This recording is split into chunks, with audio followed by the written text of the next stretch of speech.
तो नमस्कार दर्शक मित्रों, स्वागत है तमारू अमारी यूट्यूब चैनल में। तो मित्रों, કોન્સ્ટેબલની જે છે જે ફોર્મ ભરવાની શરૂઆત થઈ ગઈ છે, ત્યારે આપણે છે મિત્રો કોન્સ્ટેબલની પરીક્ષામાં ઉપયોગી સાબિત થઈ શકે તેવી મોક ટેસ્ટ સિરીઝ છે ચાલુ કરી રહ્યા છે। મિત્રો, જે કોન્સ્ટેબલની લેખિત પરીક્ષાને આની ઘણી વાર છે, ત્યારે મિત્રો છે આજથી આપણે છે મોક ટેસ્ટની શરૂઆત કરીએ તો પરીક્ષા આવે ત્યાં સુધીમાં છે ઘણી બધી મોક ટેસ્ટો તમને છે તે મળશે। તો આ વિડીયોમાં આપણે છે કોન્સ્ટેબલની જે છે બંધારણની મોક ટેસ્ટ જોવાના છીએ। બંધારણના જે છે અગત્યના પ્રશ્નો આપણે જોવાના છીએ। તમને કેટલા પ્રશ્ન છે આમાંથી આવડે છે તે અવશ્ય કોમેન્ટમાં જે છે કોમેન્ટ કરજો। અને તમને જો આ વિડીયો પસંદ આવે છે તો વિડીયોને લાઈક કરજો અને વિડીયોને તમારા મિત્રો સાથે અવશ્ય શેર કરજો। તો ચાલો આપણે વિડીયોની શરૂઆત કરીએ। तो मित्रों, भारतનું બંધારણ જે 30 ગુણનું છે મિત્રો, કોન્સ્ટેબલની પરીક્ષામાં જે છે પૂછાતું હોય છે। તો આપણે આ ટોપિકને છે જે પહેલા જે છે તૈયાર કરીએ। તો પહેલો પ્રશ્ન આપણે જોઈએ તો પહેલો પ્રશ્ન છે કે ભારતમાં જે છે દાસ પ્રથાની જે સમાપ્તિ કયા કાયદા દ્વારા કરવામાં આવી છે? તો તમારા ઓપ્શન આપેલા છે charter act 1813, charter act 1833, Pitt's India act 1784 के भारत परिषद अधिनियम 1861। तो आम जवाब आवशे ते आवशे ऑप्शन बी आवशे चार्टर एक्ट 1833 मुजब छे भारत में दास प्रथानी जे समाप्ति छे ते करवामां आवी छे। त्यारबाद आगळनो प्रश्न आपणे जोईए तो आगळनो प्रश्न छे के क्या कायदा द्वारा भारतीय प्रदेशोने ब्रिटिश ताजनी सत्ता हेठळ मुकाયું? ऑप्शन आपेला छे भारत शासन अधिनियम 1858, भारत परिषद अधिनियम 1861, चार्टर्ड एक्ट 1833 के भारत परिषद अधिनियम 1892। तो आमां जवाब आवशे ते आवशे मित्रों ऑप्शन ए आवशे भारत शासन अधिनियम 1858 अंतर्गत छे ते छे भारतीय प्रदेशोने छे ब्रिटिश ताजनी सत्ता हेठळ छे ते मुकाया हता। त्यारबाद आगळनो प्रश्न आपणे जोईए तो आगळनो प्रश्न छे के सांप्रदायिकनी जाहेरात कोना द्वारा करवामां आवी हती? ऑप्शन आपेला छे lord Morley, lord Macaulay, Ramsay MacDonald के लॉर्ड चेम्सफोर्ड द्वारा। तो आमां जवाब आवशे ते आवशे ऑप्शन सी रामसे मैकडोनल्ड छे तेमना द्वारा छे आ सांप्रदायिकनी छे जाहेरात करवामां आवी हती। त्यारबाद आगळनो प्रश्न जोईए तो नीचेनी बाबतोने समय अनुक्रम अनुसार गोठववाना छे। तमने 4 अलग अलग बाबतो आपेली छे, तेमां पेलुं छे केबिनेट मिशन, बीजुं छे सांप्रदायिकता जाहेरात, साइमन कमीशन अने क्रिप्स मिशन। तो आमां पहला क्यू थयुं हतुं ते मुजब क्रम अनुसार छे तमारे गोठवणी करवानी छे। तो ऑप्शन आपेला छे तेमांथी आपणे जवाबनी वात करीए तो आमां जवाब आवशे ऑप्शन ए आवशे 3, 2, 4, 1 आ क्रम साचो छे। एमां पहेला साइमन कमीशन आवशे, बीजुं आवशे सांप्रदायिक जाहेरात, त्रीजुं आवशे क्रिप्स मिशन अने छेल्ले आवशे केबिनेट मिशन। तो आ प्रमाणे छे जे छे आ बाबतो जे क्रममां आवशे। त्यारबाद आगळनो प्रश्न आपणे जोईए तो आगळनो प्रश्न छे के निम्नलिखितमांथी कई योजनानो स्वीकार थयो? तो અહીં તમને યોજનાના નામ આપેલા છે Cripps mission, Rajagopalachari, formula, August પ્રસ્તાવ કે માઉન્ટ બેટન યોજના। તો આમાંથી કઈ યોજનાનો સ્વીકાર થયો છે તેવું પૂછવામાં આવ્યું છે। તો આમાં જવાબ આવશે ઓપ્શન ડી આવશે માઉન્ટ બેટન યોજના છે તેનો સ્વીકાર છે તે કરવામાં આવ્યો છે। ત્યારબાદ આગળનો પ્રશ્ન આપણે જોઈએ તો બંધારણ સભા છે તેને કેટલા સભ્યોએ ભારતના બંધારણ ઉપર સહી કરી હતી? તો મિત્રો, બંધારણ સભાના કેટલા સભ્યોએ છે બંધારણમાં જે સહી કરી છે તેવું પૂછવામાં આવ્યું છે। તો ઓપ્શન આપેલા છે 284, 299, 294 કે 244। તો આમાં જવાબ આવશે તે આવશે ઓપ્શન એ આવશે 284 જેટલા જે બંધારણ સભાના જે સભ્યો છે તેમણે ભારતના બંધારણ ઉપર છે તે સહી કરી હતી। ત્યારબાદ આગળનો પ્રશ્ન આપણે જોઈએ તો બંધારણ સભાના ચૂંટાયેલા અધ્યક્ષ કોણ હતા?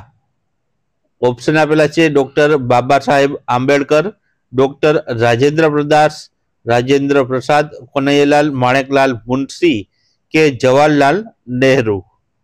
તો આમાં મિત્રો છે બંધારણ સભા દ્વારા ચૂંટાયેલા અધ્યક્ષ પૂછવામાં આવ્યા છે. તો આમાં જવાબ આવશે તે આવશે ઓપ્શન બી આવશે. ડોક્ટર રાજેન્દ્ર પ્રસાદ છે તેમને બંધારણ સભા દ્વારા જે છે ચૂંટાયેલા અધ્યક્ષ તેઓ રહેલા હતા. ત્યારબાદ આગળનો આપણે પ્રશ્ન જોઈએ તો નીચેનામાંથી કોણ બંધારણ સભાનું બિન કોંગ્રેસી સભ્ય હતું? ઓપ્શન આપેલા છે જવાહરલાલ નહેરુ, રાજેન્દ્ર પ્રસાદ, ડોક્ટર બાબા સાહેબ આંબેડકર કે કનૈયાલાલ માણેકલાલ મુનશી? તો અહીં મિત્રો બંધારણ સભાનું બિન કોંગ્રેસી સભ્ય પૂછવામાં આવ્યું છે. તો આમાં જવાબ આવશે તે આવશે ઓપ્શન સી આવશે, ડોક્ટર બાબા સાહેબ આંબેડકર જવાબ આવશે. ત્યારબાદ આગળનો પ્રશ્ન છે કે કેબિનેટ મિશન દ્વારા કેટલા સભ્યો ધરાવતી બંધારણ સભાની રચના કરવામાં આવી હતી? એટલે કે મિત્રો બંધારણ સભાની જે છે સંખ્યા પૂછવામાં આવી હતી કે કેટલા સભ્યો છે તેમાં. તો ઓપ્શન આપેલા છે 299, 309, 450 કે 296. તો આમાં જવાબ આવશે મિત્રો તે આવશે ઓપ્શન ડી આવશે. 296 જે છે સભ્યો ધરાવતી જે બંધારણ સભા છે તેની રચના છે મિત્રો કેબિનેટ મિશન દ્વારા છે તે કરવામાં આવી હતી.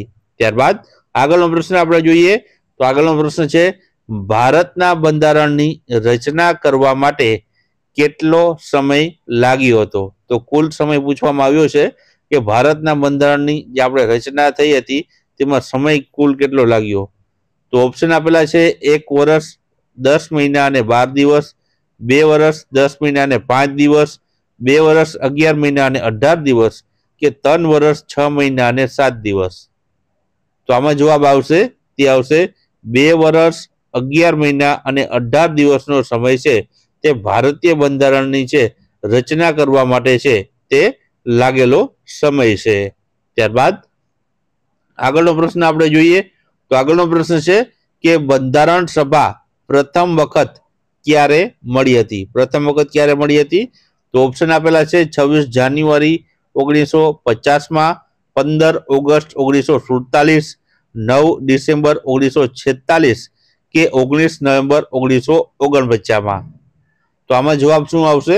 તો આ પ્રશ્નમાં મિત્રો જવાબ આવશે તે આવશે ઓપ્શન સી આવશે. 9 ડિસેમ્બર 1946માં છે મિત્રો બંધારણ સભા હતી તેની પ્રથમ જે છે જે પ્રથમ વખત છે બંધારણ સભાની જે છે જે મીટિંગ અથવા તો પ્રથમ વખત જે બંધારણ સભા મળી હતી. ત્યારબાદ આગળનો પ્રશ્ન જોઈએ તો બંધારણ સભામાં ઉદ્દેશ્ય પ્રસ્તાવ છે તે કોના દ્વારા રજૂ કરવામાં આવ્યો હતો? ઓપ્શન આપેલા છે doctor BR Ambedkar, Jawaharlal Nehru, doctor Rajendra Prasad કે ડોક્ટર CD દેશમુખ દ્વારા? તો આમાં મિત્રો છે જવાબ આવશે તે આવશે ઓપ્શન બી આવશે. જવાહરલાલ નહેરુ છે તેમના દ્વારા મિત્રો છે બંધારણ સભામાં ઉદ્દેશ્ય પ્રસ્તાવ છે તે રજૂ કરવામાં આવ્યો હતો. ત્યારબાદ આગળનો પ્રશ્ન આપણે જોઈએ તો આગળનો પ્રશ્ન છે કે નીચે આપેલ વિગતોમાં ખરો વિકલ્પ છે તમારે પસંદ કરવાનો છે. આમ બાજુ સમિતિ છે અને સામે તેના જે છે સમિતિને જે છે વ્યક્તિઓના નામ આપેલા છે. તો આમાં સાચો વિકલ્પ કયો છે તે તમારે જોવાનો છે. ઓપ્શન તમને આપેલા છે તેમાંથી આપણે જવાબ જોઈએ તો કઈ રીતના જવાબ આવશે? તો એ સામે 2 આવશે એટલે કે સંચાલન અને સમજૂતી સમિતિમાં મિત્રો આવશે રાજેન્દ્ર પ્રસાદ, રાષ્ટ્રીય ઝંડા સમિતિમાં આવશે JB કૃપલાણી, કેન્દ્ર અથવા તો સંઘ બંધારણ સમિતિમાં છે તે આવશે જવાહરલાલ નહેરુ અને ક્ષેત્રીય અને અથવા તો પ્રાંતીય બંધારણ સમિતિમાં આવશે સરદાર વલ્લભભાઈ પટેલ આવશે. તો આ પ્રમાણે ઓપ્શન એ છે તે સાચો જવાબ છે તે રહેલો છે. આ સમિતિ આપેલી છે, સામે વ્યક્તિઓ આપેલા છે. ત્યારબાદ આગળનો પ્રશ્ન આપણે જોઈએ તો આગળનો પ્રશ્ન છે કે ભારત સ્વતંત્ર થયા 15 ઓગસ્ટ 1947 બાદ તેમજ ભારતના બંધારણને લાગુ થતા 26 જાન્યુઆરી 1950 પહેલા દેશનું શાસન કયા કાયદા અંતર્ગત છે ચલાવવામાં આવ્યું હતું? તો ઓપ્શન આપેલા છે કામચલાઉ બંધારણ 1947, ભારતીય સ્વતંત્રતા અધિનિયમ 1947, બ્રિટિશમાં સ્થાપિત કાયદાઓ દ્વારા કે ભારત શાસન અધિનિયમ 1935. એટલે મિત્રો ભારત આઝાદ થયા બાદ તેમજ પ્રથમ વખત બંધારણ લાગુ થયું તે પહેલા કે કયું જે છે કાયદા અંતર્ગત જે છે શાસન ચલાવવામાં આવતું હતું? તો આમાં ઓપ્શનમાંથી જવાબ આવશે ઓપ્શન ડી આવશે, ભારત શાસન અધિનિયમ 1935 અંતર્ગત છે તે આ શાસન છે તે ચલાવવામાં આવતું હતું. ત્યારબાદ આગળનો પ્રશ્ન છે કે મૂળભૂત અધિકારોનો ખ્યાલ કયા દેશના બંધારણ પ્રેરિત છે? એટલે કે કયા બંધારણના પ્રેરણાથી છે તે મૂળભૂત અધિકારોનો જે ખ્યાલ છે તે લેવામાં આવેલો છે? ઓપ્શન આપેલા છે યુએસએસઆર, ઇંગ્લેન્ડ, યુએસએ કે જર્મની. તો આમાં જવાબ આવશે ઓપ્શન સી આવશે, યુએસએ ના દેશના બંધારણથી પ્રેરિત થઈને છે ભારતીય બંધારણમાં છે મૂળભૂત અધિકારોનો જે ખ્યાલ છે તે લેવામાં આવેલો છે. ત્યારબાદ આગળનો પ્રશ્ન જોઈએ તો આગળનો પ્રશ્ન છે કે ભારતીય સંવિધાનના મૂળભૂત માળખાની વ્યાખ્યા કરવાનો અધિકાર કોને આપવામાં આવ્યો છે? ઓપ્શન આપેલા છે ભારતીય બંધારણને, સર્વોચ્ચ ન્યાયાલયને, રાષ્ટ્રપતિને કે સંસદને. તો આમાં જવાબ આવશે તે આવશે ઓપ્શન બી આવશે, ભારતની જે સર્વોચ્ચ ન્યાયાલય છે તેને છે આ અધિકાર આપવામાં આવેલો છે. ત્યારબાદ આગળનો પ્રશ્ન છે કે સ્વતંત્રતા, સમાનતા, બંધુત્વતા ના સિદ્ધાંતો છે તે કયા દેશના બંધારણમાંથી લેવામાં આવ્યા છે? ઓપ્શન આપેલા છે ઓસ્ટ્રેલિયા, ફ્રાન્સ, બ્રિટન કે અમેરિકાના બંધારણમાંથી. તો આમાં જવાબ આવશે તે આવશે ઓપ્શન બી આવશે, ફ્રાન્સના બંધારણમાંથી છે આ સ્વતંત્રતા, સમાનતા અને બંધુત્વતાનો સિદ્ધાંત છે તે ભારતીય બંધારણમાં લેવામાં આવ્યો છે. ત્યારબાદ આગળનો પ્રશ્ન છે કે નિમ્નલિખિતમાંથી સમવાય તંત્રનો કયો સિદ્ધાંત ભારતીય રાજકીય વ્યવસ્થામાં જોવા મળતો નથી? તો ઓપ્શન આપેલા છે દ્વિનાગરિકત્વતા, કેન્દ્ર અને રાજ્ય વચ્ચે સત્તાનું વિભાજન, બંધારણની સર્વોચ્ચતા કે બંધારણની વ્યાખ્યા કરવાનો ન્યાયતંત્રને અધિકાર. તો આમાં મિત્રો જોવા મળતો નથી તેવું પૂછવામાં આવ્યું છે. તો આમાં જવાબ આવશે ઓપ્શન એ આવશે, નાગરિકત્વતા છે તે વ્યવસ્થા છે ભારતીય બંધારણમાં છે જોવા મળતી નથી. ત્યારબાદ આગળનો પ્રશ્ન છે કે નાગરિકતાને ભારતીય બંધારણના કયા ભાગમાં જે છે સમાવેશ કરવામાં આવેલો છે? તો ઓપ્શન આપેલા છે તૃતીય, પ્રથમ, દ્વિતીય કે ચતુર્થ ભાગમાં. તો આમાં જવાબ આવશે ઓપ્શન સી આવશે, દ્વિતીય ભાગમાં છે જે નાગરિકતાને છે મિત્રો ભારતીય બંધારણમાં છે તે સમાવેશ કરવામાં આવેલો છે. ત્યારબાદ આગળનો પ્રશ્ન છે કે ભારતીય લોકતંત્રમાં પ્રજાસત્તાક એટલે કે રિપબ્લિકનો સિદ્ધાંત છે તે સેના દ્વારા પ્રદર્શિત થાય છે? તો ઓપ્શન આપેલા છે લેખિત બંધારણ દ્વારા, બિન સાંપ્રદાયિકતા દ્વારા, સ્થાનિક સરકાર સુધી સત્તાની વહેંચણી દ્વારા કે રાષ્ટ્રના વડા તેમજ પ્રતિનિધિઓની ચૂંટણી દ્વારા. તો આમાં જવાબ આવશે તે આવશે ઓપ્શન ડી આવશે, રાષ્ટ્રના વડા તેમજ પ્રતિનિધિઓની ચૂંટણી દ્વારા. ત્યારબાદ આગળનો પ્રશ્ન છે કે ભારતમાં લોકતંત્ર છે તે કેવા પ્રકારનું લોકતંત્ર છે?